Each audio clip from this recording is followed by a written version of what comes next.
Olá, meus amigos, sejam todos muito bem-vindos ao nosso canal. O ministro André Mendonça colocou Gilmar Mendes no chinelo, calou a boca do ministro.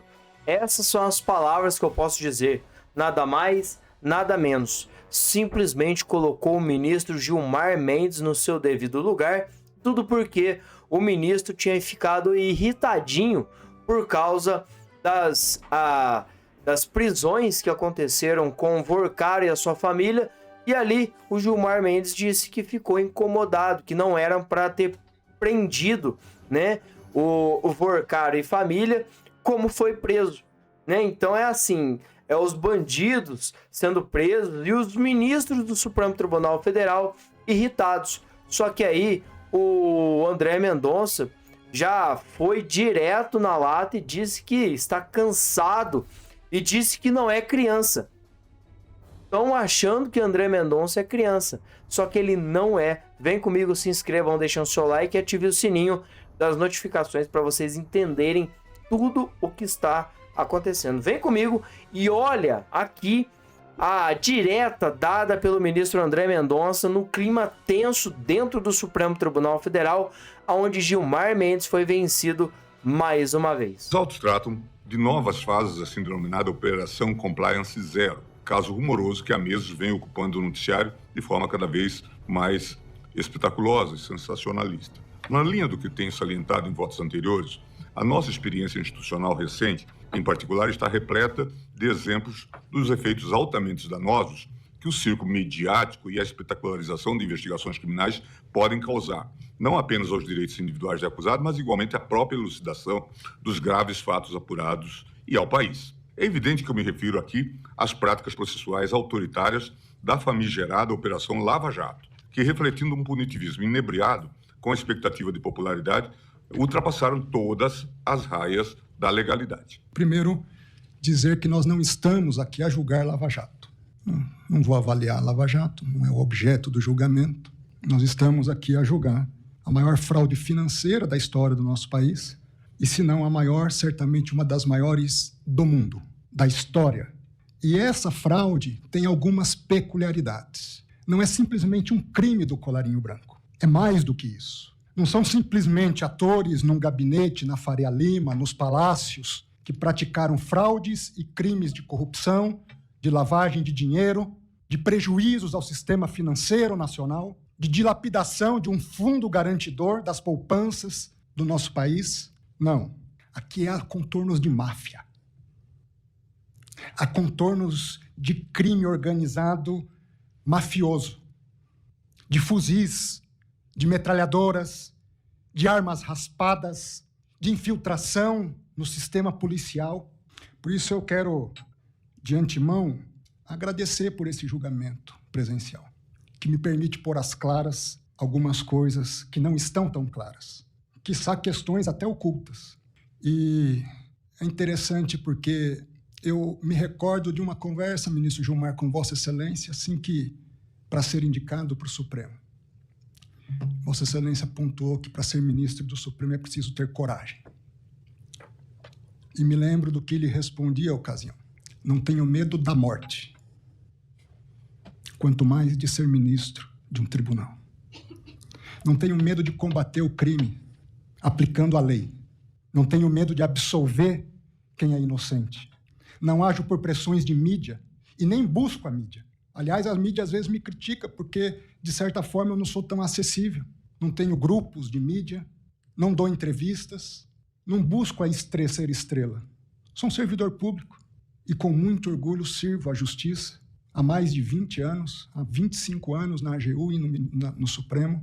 E minha única pretensão aqui é aplicar a lei. Vossa Excelência tem razão, não se prende para delação. Seria abjeto fazer isso.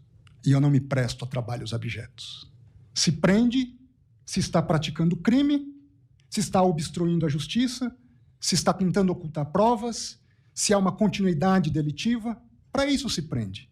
Eu levei 4 anos no Supremo para decretar a primeira prisão. Não tenho prazer em prisão. Ao contrário, tenho pesar. É difícil decretar uma prisão para quem quer o bem do ser humano, para quem ainda acredita no ser humano, porque, de certa forma, é uma falência da humanidade. em casos específicos. Mas esse caso se reveste de singularidades. E eu queria apontar algumas 5 singularidades. Antes de adentrar em questões específicas, sobre possíveis vazamentos. Nos meus autos, todo vazamento é apurado. Já teve policial federal afastado por vazamento. Aliás, segundo me disseram, não sei se é verdade, caso inédito de apuração com resultado. Ao mesmo tempo, quando havia risco de vazamento na CPI, eu imediatamente mandei devolver o material para a Polícia Federal. E aqui só para dar um contexto do que vocês estão acompanhando aqui, ó. O embate entre Gilmar e Mendonça sobre os Vorcaro escancara o roteiro para melar o caso do Banco Master. Só lembrando que ministros, deputados, senadores, presidentes de ambas as casas, né, interlocutores, jornalistas, gente, é muita gente tentando minar todas as chances de uma possível CPMI do Banco Master. Aqui, a matéria do Globo, mais uma vez, da brilhante Malu Gaspar, traz pra gente um pouco dessa reflexão do que foi esse dia. O embate entre Gilmar Mendes e André Mendonça durante o julgamento das prisões de Henrique e Felipe Vorcaro na terça-feira passada não expôs apenas a guerra de nervos que dominou o Supremo Tribunal Federal em virtude do caso do Banco Master. Deixou patente também até onde alguns ministros estão dispostos a ir para salvar a pele de fraudadores, milicianos, parlamentares, servidores públicos, corruptos e, em última instância, as próprias pele deles. Eles estão tentando salvar eles de qualquer forma, já que alguns se misturaram a essa gangue em troca de contratos milionários em mordomias variadas. O objeto dessa sessão era avaliar se o pai de Daniel Vorcaro, o Henrique, né, e o primo, Felipe, deveriam continuar presos na cadeia desde meados de maio. Os dois são acusados de tentar obstruir a justiça, coagindo e comprando testemunhas e de continuar lavando dinheiro de quadrilha mesmo depois do início das investigações. Os relatos que constam na decisão, divulgada no dia da prisão e de representação policial, tornada pública na própria terça-feira, são escabrosos. De acordo com a Polícia Federal, Henrique Vorcaro mandava aos grupos de milicianos, bicheiros e hackers remunerados com R$1 milhão mensais. Os diálogos capturados pela Polícia Federal mostraram ainda que, até as vésperas da prisão, ele negociava o silêncio de Joana, irmã de Luiz Felipe Mourão, o sicário que se suicidou na cadeia logo depois de ser preso. Numa dessas mensagens, só para vocês terem uma ideia, ela diz ter informações que podem acabar com toda a família Vorcaro. Noutra, cita ameaças de cadeia, golpes e vídeos com fuzil que iam matar a mim e a minha mãe, disse ela nesse áudio. Felipe, preso em maio por ter organizado os pagamentos de mesada ao senador Ciro Nogueira, continuou lavando dinheiro do ecossistema do Master até abril de 2026. Segundo o COAF, movimentou mais de 18 bilhões de reais em pagamentos a 1.199 pessoas físicas e jurídicas e pode ter ajudado a esconder recursos mundo afora, gente. É muito, mas muito dinheiro. E esse prejuízo, quem está pagando somos nós. E aí o Gilmar, então, ignorou tudo isso, mas gastou 1/3 do voto de quase 1h20 listando episódios da época da Operação Lava Jato, seu bode expiatório preferido, para justificar uma comparação com o Compliance Zero. Só lembrando aqui que o ministro Teori Zavascki perdeu a vida, né? Certamente que alguém foi para cima dele e muitas especulações acontecem, porque justamente o ministro Teori Zavascki foi contra a Operação Lava Jato. Já os ministros Gilmar Mendes, Toffoli e outros se abraçaram e deleitaram para cima da Operação Lava Jato E aí eles fizeram, né, com que a Operação Lava Jato fosse completamente, né, um circo, um verdadeiro circo, né? E aí o Gilmar Mendes então falou por mais de 1 hora. E foi então que o ministro André Mendonça perdeu a paciência.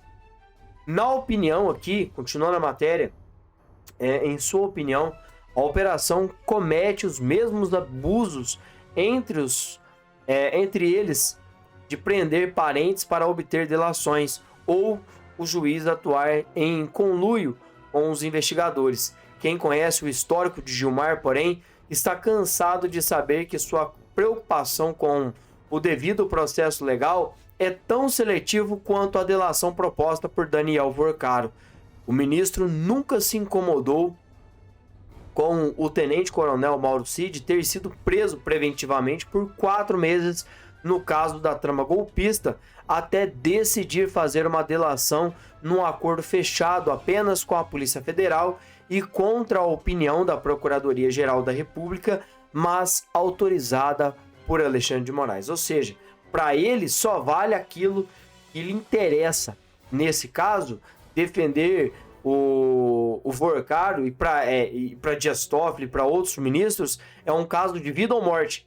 Caso essa delação seja colocado de fato em xeque, a gente sabe o que eles vão pagar de uma vez por todas, porque se Daniel Vorcaro cair e ninguém tentar protegê-lo, a gente sabe que ele vai sim denunciar e colocar um por um, né, no fio do bigode. Acompanhe, veja o que o ministro André Mendonça continuou falando aqui. Para evitar vazamentos.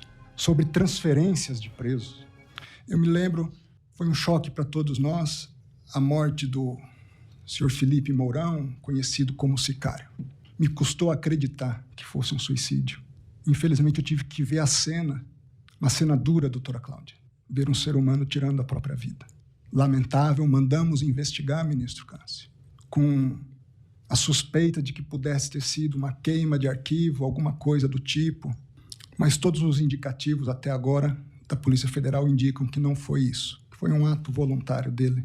As razões nós não sabemos ao certo, mas não há um elemento de instigação que tenha sido verificado para a prática de um ato atentatório contra a própria vida. Naquele momento, a Polícia Federal, muito preocupada, entra em contato com o meu gabinete, comigo. Como nós não sabíamos o que se sabia, ministro Cássio, que havia envolvimento de um crime organizado pesado, uma turma com sicário, com policiais federais infiltrados na organização criminosa, com um grupo de hackers, ainda todos desconhecidos, era com o risco da integridade física de Daniel Vorcaro.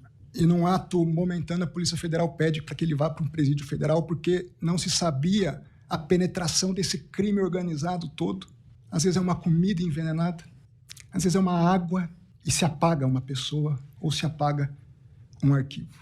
Tomei a decisão única e exclusivamente para preservá-lo naquele momento. Uma decisão dura, mandar para o presídio federal.